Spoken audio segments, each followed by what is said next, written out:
Pirms 2 gadiem šeit bija zaļa pļava, taču tagad te uzcelta pamatīgi jaunbūve un viss ir tā kā īstā lauku sētā. Tieši šajā vietā notiek jaunās Jāņa Streiča filmas Rudolfa mantojums filmēšana. Slampē uzceltā kino pilsēta Sinevīle slavena nevien ar tur filmētajiem Rīgas sargiem. Jau otro vasaru Latvijā pazīstami aktieri strādā pie kino lentes Rudolfa mantojums. 928,22. Romualds Ansāns spēlē vienu no galvenajām lomām Rudolfu, kurš dienot armijā kļuvis bagāts un ieskatījies jaunā kalponē. Viņš par atveidoto lomu ir sajūsmā. Diez vai man otrais kaut kas tāds tiks manai dvēselē, diez vai. Ar viņu vienmēr ir interesanti strādāt, tāpēc viņš nav paredzams. Runa, protams, par filmas režisoru Jānu Streiču, kurš savas filmas galvenās sieviešu lomas atveidotājai izvēlējies Reiziju Kalniņu.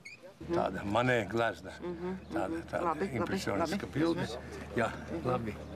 Nu tad ko, saprat, tad saviem vārdiem to visu. Ir tāda zināma saplūšana ar dabu, jo tiek filmēts arī lietu, arī augstumā. Tā kā vakar mēs te kritām dīķī jau diezgan uz vakaru pusi.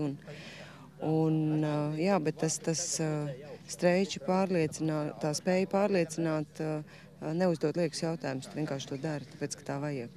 Filmas notikumi ir izcinās pagājušā gadsimta sākumā, kad latvieši pamazām sāka saimniekot savā zemē, neizpaliekot arī mīles sarežģījumi.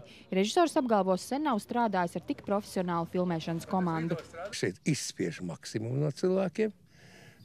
Nu, nežēlīgi kā kapitālismā, bet toties ar savā ziņā tas ir labi, ka tu esi tādā ritmā nepārtrauktas un tādas preses. Filmas budžets ir aptuveni 500 000 latu. Priekšā vēl smagais montāžas darbs, tāpēc režisors atsakās prognozēt, kad tā nonāks uz kino ekrāniem. Elīna Vītiņa, Uldis Vejs, LNT.